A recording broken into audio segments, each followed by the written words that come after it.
Frank sat with his hands flat on the glass conference table like he could hold it still if he pressed hard enough.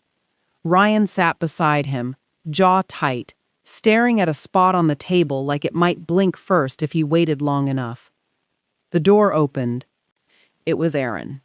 15 years ago, I stood in our kitchen and listened to my husband call our 17-year-old son a liar and a fire starter. I knew, within a year, that he wasn't. I said nothing for 14 more years. This is the year my silence finally cost us everything. Or maybe the year it finally cost us the right thing. I'm Diane. I'm 61. And for most of my son's life, I told myself protecting my marriage was the same thing as protecting my family. I have had a long time now to understand how differently those two things can end up looking. My husband Frank built Renard Supply out of a single delivery van and a talent for undercutting every competitor by exactly enough to win the bid without losing the margin.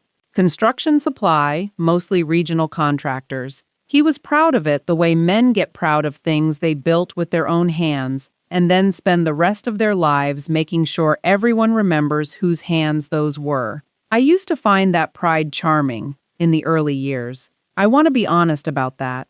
I married a man I found impressive, and it took me a very long time to understand the difference between being impressive and being good. We had 2 sons. Ryan, the older one, loud and easy and good at exactly the kind of flattery Frank never seemed to notice was flattery, because it fit so perfectly into the shape of what he wanted to hear. And Aaron? Quieter, watchful, the kind of kid who noticed everything in a room and said almost none of it out loud, who would sit at the edge of a family photograph like he already understood he was the one who'd get cropped out first if space ran short. Frank had a favorite, and he wasn't subtle about it. I used to tell myself he loved them equally and simply expressed it differently. I don't tell myself that anymore.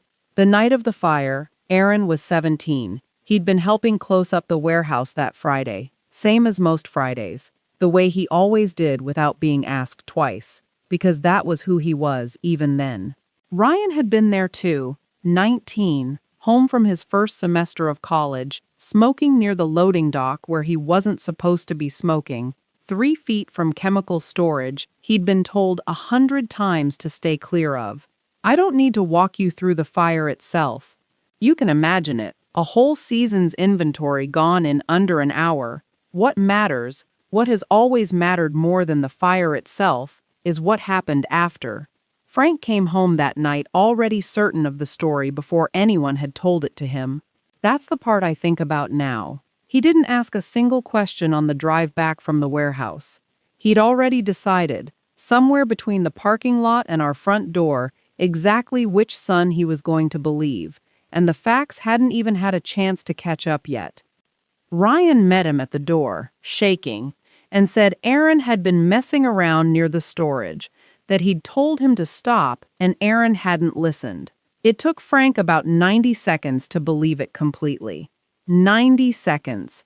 I have counted that number so many times in 15 years that it no longer feels like an estimate. It feels like a fact I carry. The exact length of time it took my husband to decide his 17-year-old son was a liar and an arsonist, over the word of a 19-year-old who'd been caught smoking in that same restricted zone twice before and never once been disciplined for it. Aaron didn't defend himself much. I remember that clearly, and for years I told myself his silence was guilt. It wasn't. I understand now it was something closer to recognition. He already knew, at 17, standing in our front hallway with his father's voice rising over him, that there was no version of events where his father chose him over Ryan. I think some children learn that lesson slowly, over a whole childhood of small disappointments. Aaron learned it all at once, in the time it takes to say 90 seconds, and something in his face changed that night that never fully changed back. He didn't cry. I want that understood. He stood very still, and he let his father say every word of it, and somewhere in the middle of it I watched him stop waiting to be believed. Frank told him to pack a bag.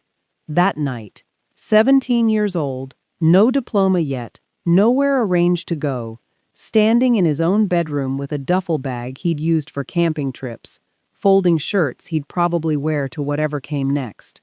I stood in that kitchen. I watched my husband do this. I opened my mouth once. I remember that too, the shape of a sentence I never finished, some early version of frank wait that died somewhere in my throat before it reached the air.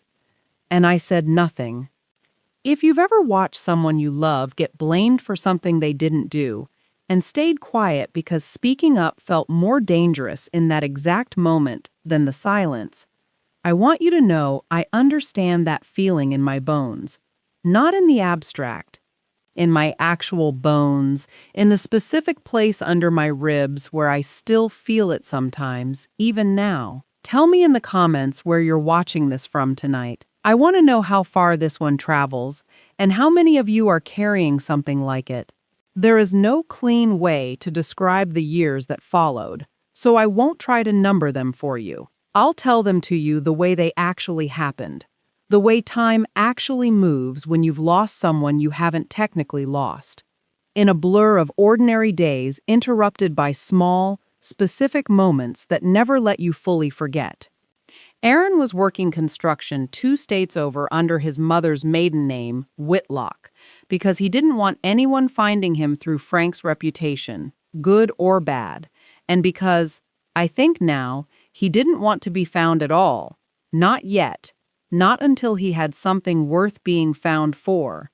Nobody in the family asked where he'd gone. Frank had already built the story he needed, quickly, efficiently, the way he built everything. Aaron was unstable. Aaron was always jealous of his brother. And eventually, mercifully for everyone but Aaron, people just stopped asking, the way people always stop asking about the child who isn't in the room to contradict the story being told about him. I learned the truth less than a year in, on an ordinary Sunday evening that I still cannot fully separate from every Sunday evening since. Ryan came home from a weekend away, drunk, loose-lipped in the particular way he got when he'd had exactly enough to feel invincible and not enough to feel careful. He was standing at the kitchen counter, still in his coat, laughing about something before he'd even said what it was. He brought up the fire like it was a funny story, like it belonged in the same category as the time he'd backed the truck into the mailbox. He laughed about it, actually laughed, and told me, directly, plainly, without any weight in his voice at all, that Aaron hadn't been anywhere near the chemical storage that night, that it had been him the whole time. That he'd panicked and said the first thing that came to mind, and Dad believed it so fast that by the time he thought about taking it back, it was already too late to matter. It's not like Aaron was doing anything with his life anyway, he said. I remember that sentence exactly. He said it like an apology and a justification at the same time, the way people do when some small, unexamined part of them already knows they're confessing to something and is trying to get ahead of the verdict. I remember exactly where I was standing. I remember the sound the refrigerator made, that specific tired hum it always got in the evening. I remember deciding, in the space of about 4 seconds, not to tell Frank. 4 seconds. I have thought about those 4 seconds more than almost anything else in this story, because everything after them was built on top of that decision. I told myself I was protecting the family.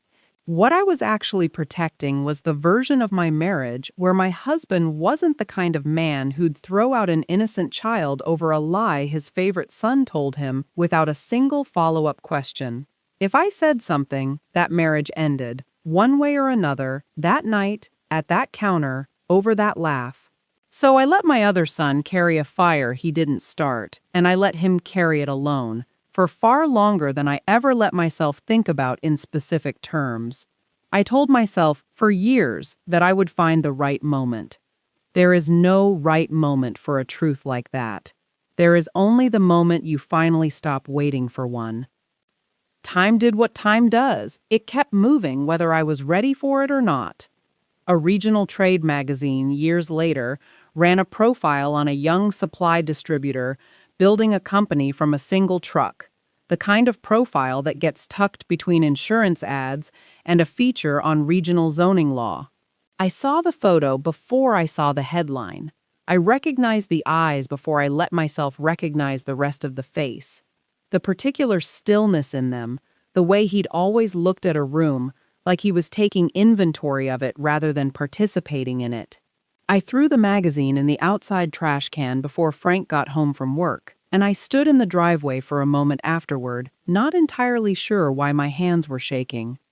Around the same stretch of years, Ryan, running daily operations at Renard by then, started losing major accounts to what he called some no-name competitor, undercutting everyone on delivery times. Frank called it bad luck, the way he called most things that inconvenienced him bad luck. I didn't call it anything out loud.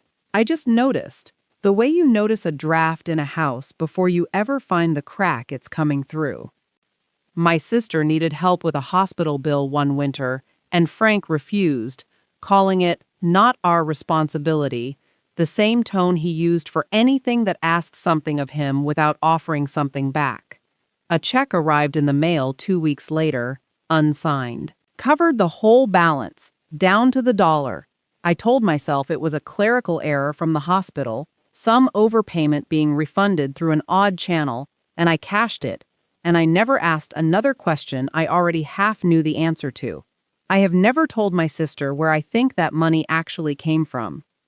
There was a summer barbecue, string lights strung low over the yard, the kind of evening that should have been easy. Ryan, drunk again, brought the fire back up like an old joke, the way he always did when he'd had too much and needed an audience. Remember when Aaron burned the whole warehouse down, laughing? And for the first time, I watched his wife go quiet in a way that told me she'd heard a very different version of that story in private, somewhere along the way, maybe in an unguarded moment much like this one, and had been carrying it same as me, in her own separate silence, at her own separate distance from the truth. There was a delivery truck outside Frank's own warehouse one ordinary Tuesday, dropping off a shipment Frank had contracted from a third party without asking too many questions, the way he never asked too many questions when a deal was good enough. A logo on the side panel. Whitlock Supply. I stood in that parking lot longer than I should have, watching a stranger unload boxes for a company with my maiden name stitched across the side of a truck. Doing the arithmetic slowly, carefully, the way you do math you don't actually want to finish. I went home and looked it up that night and found my son's face on a company website for the first time in over a decade. Older, steadier, still that same stillness in his eyes. I saved the page. I told no one. Renard Supply started hemorrhaging clients specifically to Whitlock Supply not long after, and Frank started treating it like a personal vendetta from some jumped-up competitor with a grudge, the way a man talks about an enemy he's never once considered might have a name he already knows. Nobody in that house connected the name. Nobody except me, sitting at the same dinner table where all of this had started, listening to my husband complain about a ghost he'd created with his own hands and never once looked back to check on. If you've ever received one small piece of evidence that someone you'd failed still existed, still cared, in some quiet, unspoken way, and you sat on that evidence for years instead of acting on it, tell me. I need to know I'm not the only mother who's done that, and I need to know what finally moved you, if anything ever did, because it took me far too long to find my own reason. I finally drove 2 states over on an ordinary Tuesday that didn't feel ordinary at all by the time I put the car in park. Unannounced, no plan beyond simply arriving, because I think if I'd let myself plan it, I would have talked myself out of it, the way I'd talked myself out of everything else for over a decade. I waited in the lobby of Whitlock Supply for 3 hours. I'd told the receptionist my name and nothing else, no explanation, and I think some part of her understood exactly what kind of waiting this was, because she kept refilling my water without being asked, and she never once asked me to leave, even as the afternoon wore on and I clearly wasn't a scheduled meeting. When Aaron finally came down, he wasn't cold. That surprised me more than almost anything else that day. He looked like a man who'd rehearsed this exact meeting in his head 100 times over the years, in 100 different versions, and still wasn't fully ready for the real one. He didn't hug me. He didn't need to tell me that. I understood it the moment I saw his face. We got coffee 2 blocks away, at a small place with mismatched chairs, and neither of us touched our cups much. They sat there between us going cold while we said the things that had been waiting 15 years to be said. He told me, eventually, carefully, what Ryan had said to him before he left. Not that night, but sometime in the days after, in the strange, hollow window between the accusation and the packing. He told me I should be grateful, Aaron said, and his voice didn't rise at all when he said it, which somehow made it worse. Said I probably would have screwed something up eventually anyway, so it evened out. I sat with that for a long moment, long enough that the barista glanced over once, checking on us the way people do when a silence at a table starts to look like something. I knew within a year, I told him, finally, out loud for the first time in 15 years, the sentence I had rehearsed and abandoned 1,000 times in my own head, finally leaving my mouth in a coffee shop that neither of us would ever be able to drive past again without remembering this. I never told your father. I let you carry it because I was afraid of what telling the truth would do to this family. He didn't yell. That's the part that undid me more than yelling would have. Yelling I could have absorbed. Yelling would have felt, in some strange way, deserved, survivable. He was long past yelling, and what was left instead was quieter and heavier than anything I'd braced myself for. I know, Mom, he said, just that, at first. A long pause after it, long enough that I thought it might be all he intended to say.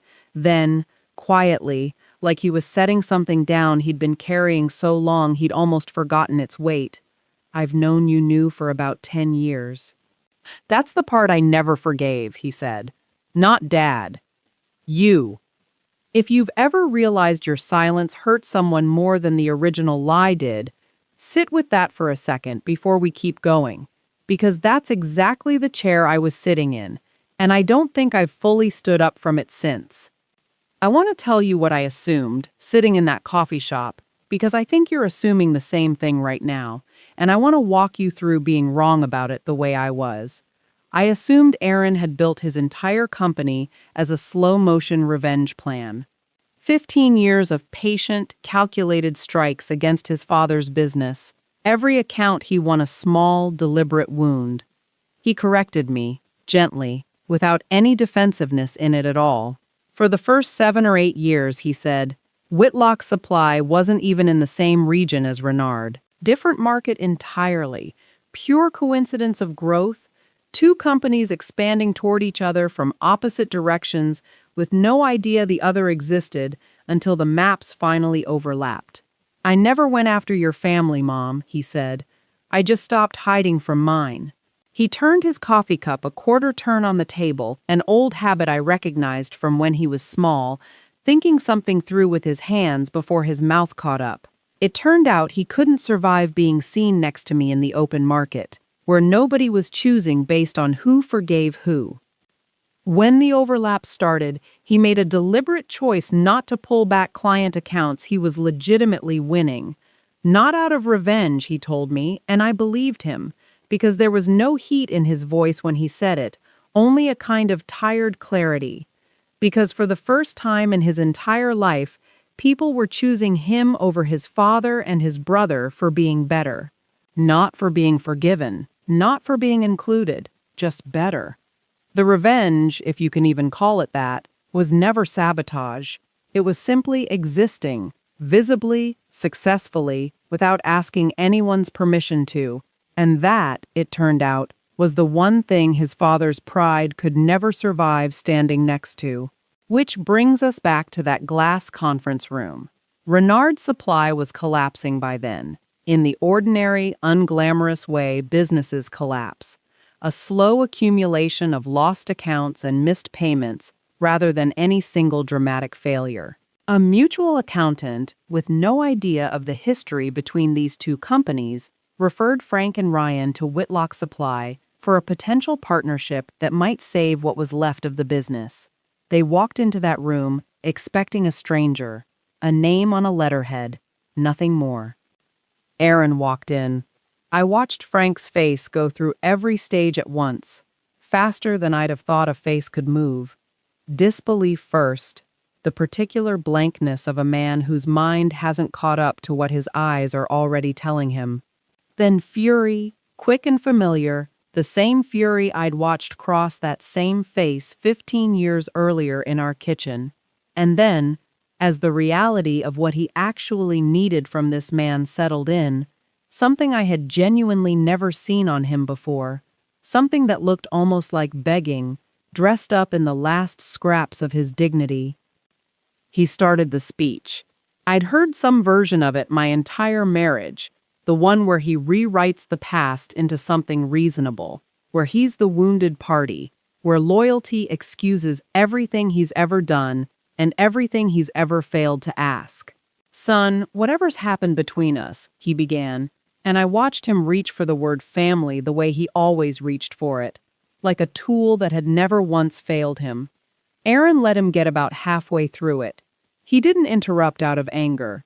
He simply waited, with the patience of a man who has had 15 years to practice waiting, until the sentence had nowhere left to go, and then he stopped it with one line, quiet, unhurried, final. I'm not here to relitigate the fire, Dad. A pause, longer than Frank seemed prepared for. I'm here because Mom finally told me the truth about it 11 months ago, and I've had 11 months to decide what I wanted to do with that. Ask me what I decided. The room went very still. Ryan, who had said almost nothing since the door opened, sat with his hands pressed flat against his own knees, staring at the same spot on the table he'd been staring at since they'd sat down, except now something in his face had started to move, slow and reluctant, like a man watching a bill finally come due after years of being able to pretend it never would.